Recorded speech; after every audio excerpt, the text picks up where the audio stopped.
It's auction time, and go, but get $5 down, $5, but get $5 down, 10, but get $10, 10, 15, to get 15, now 20, and 20 now, but get $20 bid, and 15 now, 20, 20, 20,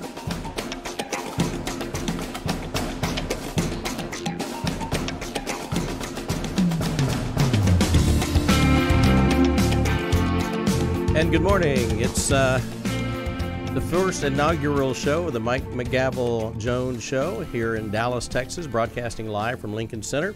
And we welcome each and every one of you to the show this morning. We've got some compelling things going on, lots of action in the auction business and the real estate business and the education business. And I want to welcome each and every one of you. I know I've got a lot of folks on that have been sending me texts and emails this morning. And I want to say good morning to Zach Lewis in our control room, our producer. Good morning, Zach. Mr. Jones, how are you doing? How are things? I'm good. I'm curious, real quick, because this is, for a lot of folks, first time seeing you on camera. You got a few pins on your lapel. What's going on there? Those mean anything? Are those just decorative? I'm kind of light on the pins today. Oh, light on the pins. I'm light on the pins. But, yeah, the first pin, of course, is the United States flag. I'm one of these people that I believe in being patriotic, and you rarely see me with a jacket that doesn't have an American flag on it. If you do, it means someone has moved my pin where I can't find it. Or in the case of one of the airlines about 3 or 4 weeks ago, they actually lost my jacket on the plane. And so they lost it. You know, it wasn't me, and but I had my pin on there, so I was kind of lost for about a week. Also, one of the pins on is the lifetime membership of the National Auctioneers Association, which is our industry trade organization. And so, you know, I'm past president and in that Hall of Fame and have a lifelong involvement, 40 years. So I do wear that one, and then also the realtor pin. I do a lot of real estate, and so I like to support the National Association of Realtors and the Texas Association of Realtors and Metrotex here in Dallas. So, yeah, you'll see more pins. This just happened to be what I put on today. Well, I know you're planning on getting into a little bit of history, and we'll get there. Episode 1, I understand. But speaking of airlines losing jackets, you've been on the road recently. You've been traveling. I have. I spent all of last week in the north up towards Minnesota. So I spent a good part of the week in northwest Minnesota, looking at a managed game farm where I'm basically riding around on a four-wheeler, looking at elk and deer and processing center, and just a really phenomenal piece of property. You know, it's going to be an expensive piece of property that we will be signing up here in the next week or so. And so, and I've also been looking at some wineries. I have a winery that we're getting ready to list in Wisconsin. And so we have quite a few properties that we're working on right now in the Midwest and the northern states. The thing about it is, Zach, I went from 50-degree evenings, 65-degree mornings, and then back to Dallas and 90-something degrees. And I tell you, it has a major effect on your sinuses and your system. So I probably don't sound as crisp unless you were watching me on Saturday morning with Texans Can Cars for Kids. A lot of folks tune in and watch us on that because we sell cars. That is a charity here in Dallas. The money that we generate goes to Texans Can, and we're putting kids through school that have fallen out of the system. And we'll talk more about Texans Can because I'm passionate about that. But we do that sale just about every week, with the exception about 3 weeks out of the year. So every Saturday we sell about 200 to 300 cars for Texans Can. So, but I feel pretty good right now. Yeah, I was going to say your voice may not be quite as robust, but you're rich in spirit and in character. So there's that. I did want to ask because we've had a fair number of conversations. You've got a slice of life kind of thing going for you. You're out in Minnesota. You're looking at elk. All right, you're flying around. You've got a lot of something, I don't know, that I don't get in my little control room here. So I was hoping you could fill me in a little bit. How do you get there, right? And I know that's a whole podcast worth of content, but we're starting one. So the thing about it is, you know, I've been in this business 40 years, actually longer than 40 years. I started when I was in high school.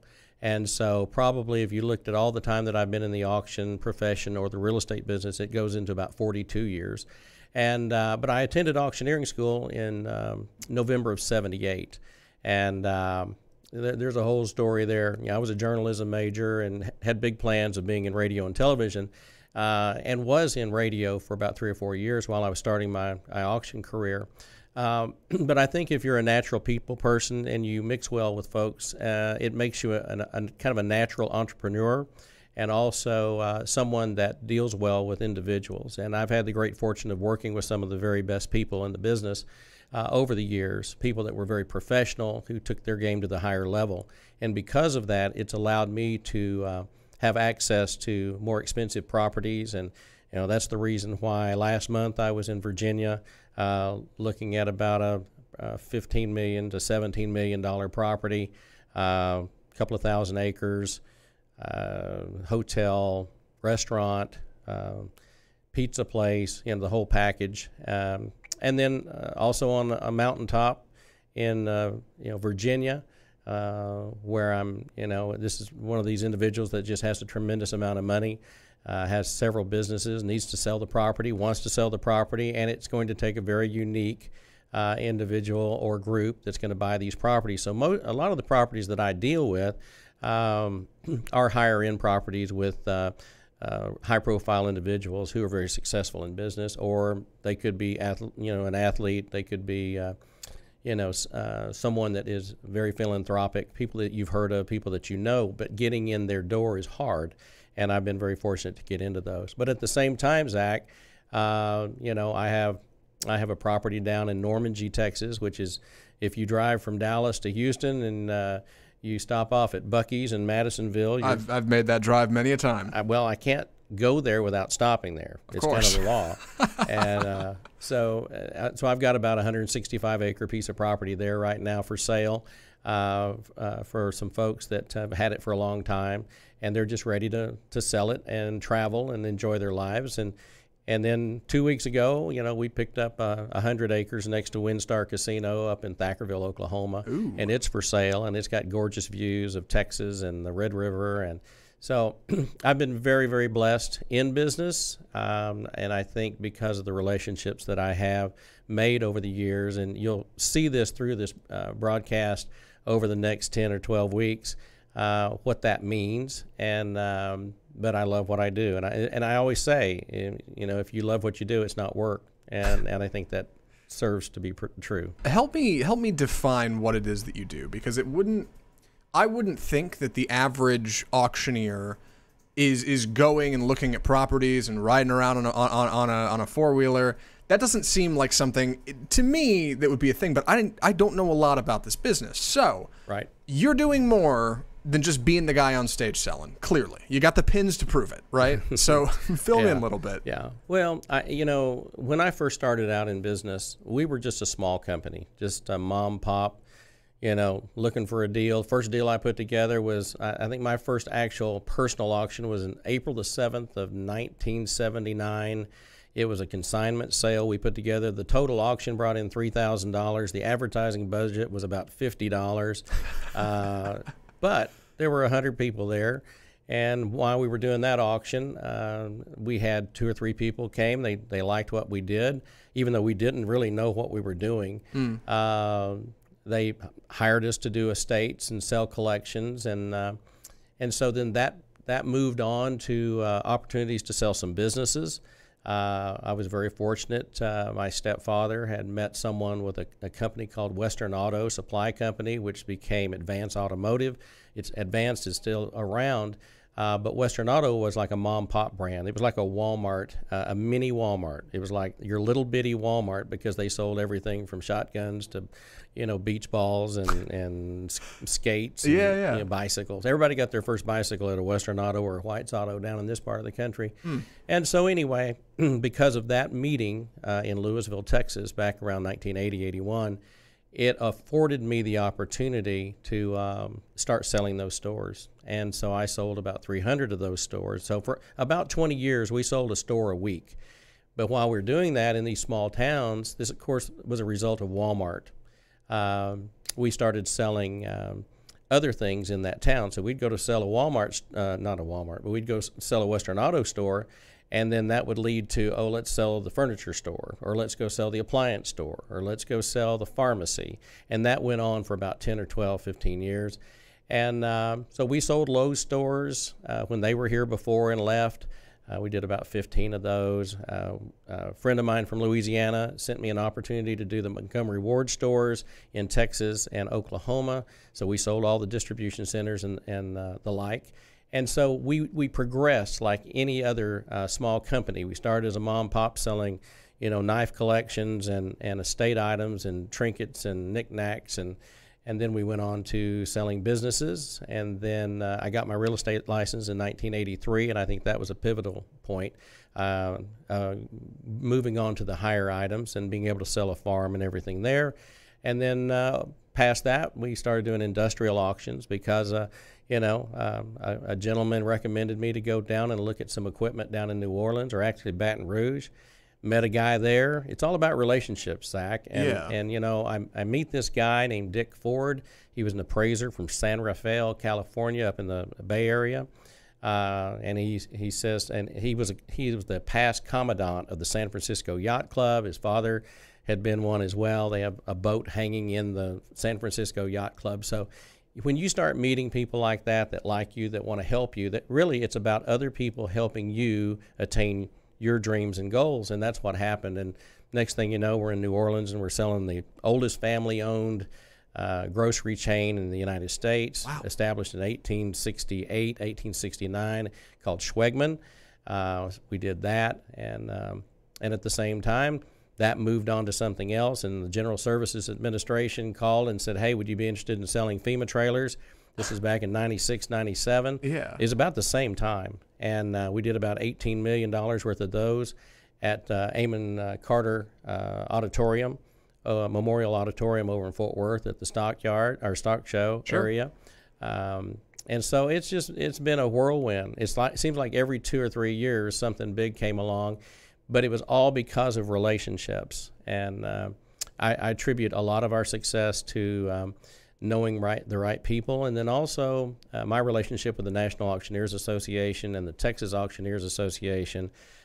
You could not ask for greater support. So when we opened the auction school, America's Auction Academy, which previously was Texas Auction Academy, we opened that up in '92, and then we started with a very small class of about 8 to 10 people.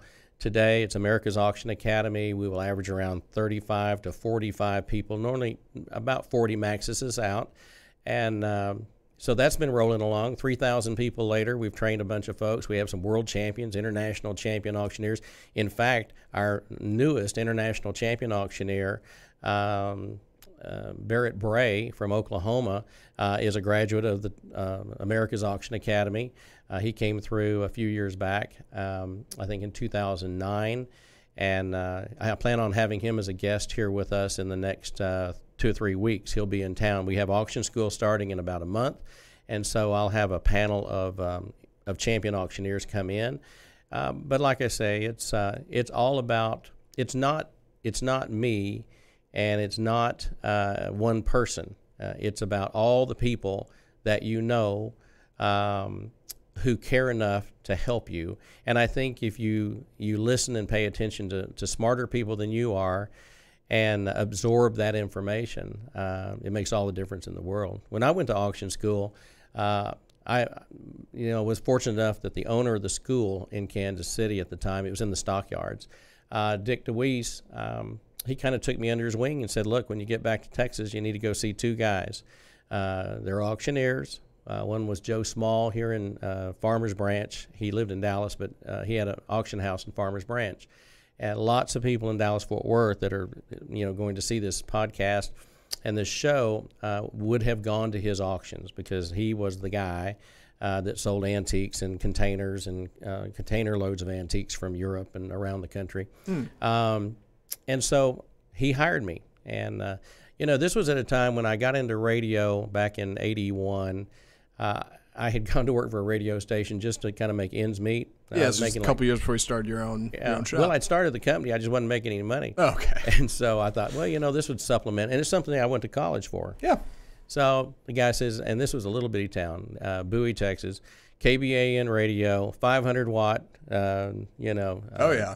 dawn to dusk, and transmitter, turn it on, turn it off. And, I was making $5 an hour. I drove an hour to make $5 an hour, but I would go to the radio station. After I'd gone to the police department, I'd write the news, and I would put together everything from the farm reports to the obituaries. And but I got to know people, and I became kind of a local celeb on the little radio station. Well, I started promoting my auction business through that radio station, and I picked up 2 or 3 quick auctions, and I could see really quick that it was all about marketing and branding yourself. And so Everett Mason, who was from Springfield, Missouri, he and his wife owned it. They didn't have any children, so he kind of took me under his wing, and I made $5 an hour, and I did sales work during the day, and then I went back to college at night at the same time. I was getting about 3 hours of sleep. And I think it's about drive. I think it's some people are wound tight, and I think some people want to be doing something all the time, and I think that's part of my problem, and probably part of the legacy too, because people say all the time, I don't know how you can be in Atlanta, now, and then in 2 hours be in Memphis, and then wherever. So because I've done as many in last 3 or 4 months, I think I was on 8 flights in a day and a half. And that's not that uncommon, but I think it's something about a personal drive. And I also say that, when you're young, and we didn't have any money when I was a kid, and, we lived on a farm for a while, and I got to know what hard work was. And I didn't realize what the impact was going to be at the time. So I lived on a dairy farm outside of Gainesville, Texas, and we didn't live there all that long, maybe 3 or 4 years. But that 3 or 4 years was the early years of building in your mind belief system. And that belief was hard work paid off. One of the things was we raised our own food. We raised our own beef. We went to a little country church. We didn't go to the doctor to get vaccinated. Back then, if your aunt vaccinated the cows, she also vaccinated the kids. And I'm not kidding. This is true. And Vacation Bible School and all that stuff. And that time in the 60s, for me, had the biggest impact. And my grandparents were a big impact on me as well, because they worked all the time. My grandfather paid for his house in 7 years, paid cash for his cars. And so that's a legacy right there. So when I came back, but the part of this story that's kind of interesting is I was making $5 an hour at a radio station, which is no money. And then I get the opportunity to work for Joe Small in Dallas. And he says, okay, you can work for me on Monday night, and Monday night you're going to work from like 7 o'clock to 9 o'clock or 9:30. And I said, okay. And I'm not one of those that ask how much money I'm going to make. I just figured you'll take care of me, because I needed the experience. And he said, and I'm going to pay you $100 a night. Ooh. Now, we went from $5 an hour to $100 for 3.5, 4 hours. And then he added another night on Friday night. So I'm making $800 a month in 1979, 1980, plus I was working in the radio station. And then at a certain point with all the Western auto stores, we just had to make a decision. I say me. I had to make a decision. Do I want to keep doing some radio stuff, or do I need to exit and just go full-time auction? And I had gone over to a radio station in Gainesville, a guy named Pat Bolin, who was running pretty much running the shop. He hired me, and I did get a raise from $5 to $10 an hour. And so I'm making $10 an hour in radio. This would have been 1982. In fact, it's funny because I was just with Pat. I hadn't seen Pat since about 1985. I just spent an evening with him in Jacksonville during our National Auctioneers Convention last month. So It was really cool. That was kind of a neat deal, and to reacquaint and get to know him and his wife there. But also, the 1964 world champion livestock auctioneer was in our hometown. He owned the Gainesville sale barn where they sold cattle. And Cecil had sold our cattle when we were on the farm. So I knew what an auctioneer was. I knew what a champion auctioneer was supposed to look like or be like. And I did do some auctions for him, things that he didn't want to do, he'd give to me. And so I did some of that. And so I've just been pretty blessed. Zach, I don't know any other way to say it. Not everybody gets the chances, but then again, you got to put yourself out there to get those chances. Yeah, definitely. Well, I did want to ask, looking at your trajectory, kind of the stepping stone of approach of how you got from where you were to where you are, from dairy farm in Gainesville to sitting in the studio now recording this. I wanted to ask, how do you feel about how you kind of transitioned into bigger auctions in the sense of property, business, big sales? Because typically I think when people think of auctioneers, at least on my level of society, way down here with the rest of us, I think of like high dollar individual items, right? I think of a fancy painting, right? Yep. Or a vase or Yep. an antique. Did you dabble a whole lot in that, or did you never really get there? Well, now here's something a little interesting too. So in high school, in Houston at Spring Branch High School, and I'll send a shout out to my friends down in Houston, because I know there's a bunch of them on right now. When I was a junior in high school, I worked for a meat locker, and a little bitty meat locker plant, and nothing fancy, just a little deal right off of I-10 and 610. In fact, the building's gone now. But I got burned in an industrial accident, very extreme hot water. Oh, wow. Like boiling water. Yeah. And I was wearing a T-shirt, a sweatshirt, and a meat locker jacket, one of those white meat coats.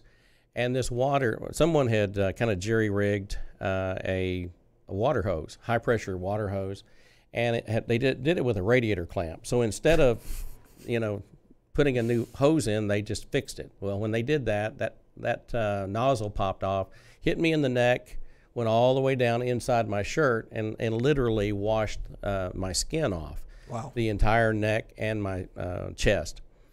And kind of went into shock. Was sent to the hospital. They wrapped me up in what they wrapped me up in, and tried to eliminate the shock factor. Gave the adrenaline and all that. So then when I got over that, the doctor said, well, you will be scarred for life. And my mother, this is kind of a weird story. My mother was very active in the church. I mean, like very active with the Episcopal Church in Houston and in that area. And really kind of got the church behind prayers and healing. And within 2 weeks, I was totally healed, and there were no scars.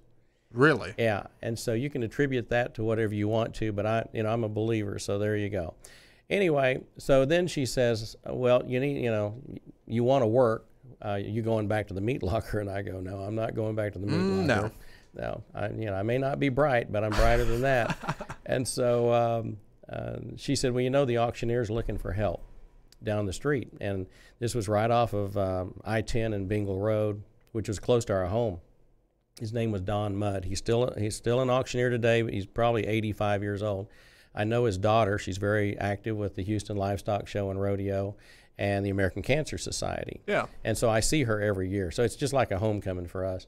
But Don was a great auctioneer and just natural and almost like a radio guy, like a radio TV guy. He entertained his audience like someone on television. And so I'm absorbing all that. And I think that really kind of started getting my attention on auctioneering, even though it was subliminal at the time. I enjoyed working the auctions.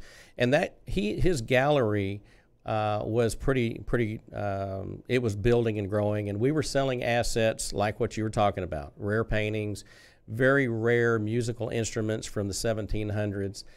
We were selling collections for Judge Roy Hoffines that built the Astrodome.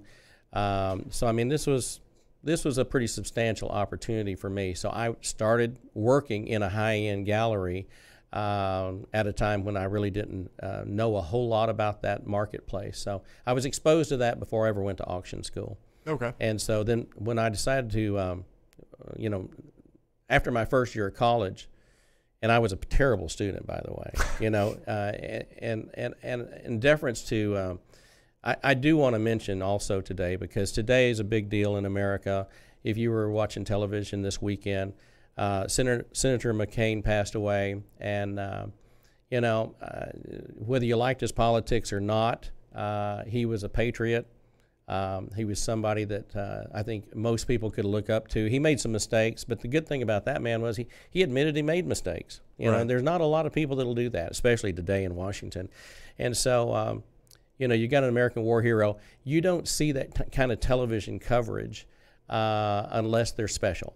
And so I want to send my my thoughts and prayers out to the McCain family. I'm pretty political. Have been political for a long time, and I am not a party guy. I'm an independent, so it depends on the candidate. You know, you give me the right candidate, I'm going to support the candidate that I believe in, and so I think we're at a very interesting time in American politics. I will actually be in Washington next week, midweek, during the National Auctioneers Association Capitol Hill Day. Yeah. I'll be with the senators and the congressmen on Wednesday and Thursday of next week. So it's going to be an interesting time in Washington, D.C., I must tell you. Yeah, you're certainly right about the political landscape, and you're right. I'm not a big I didn't know a lot about John McCain, and I don't watch a lot of television, but I was on the worst of social media sites, Twitter, this weekend.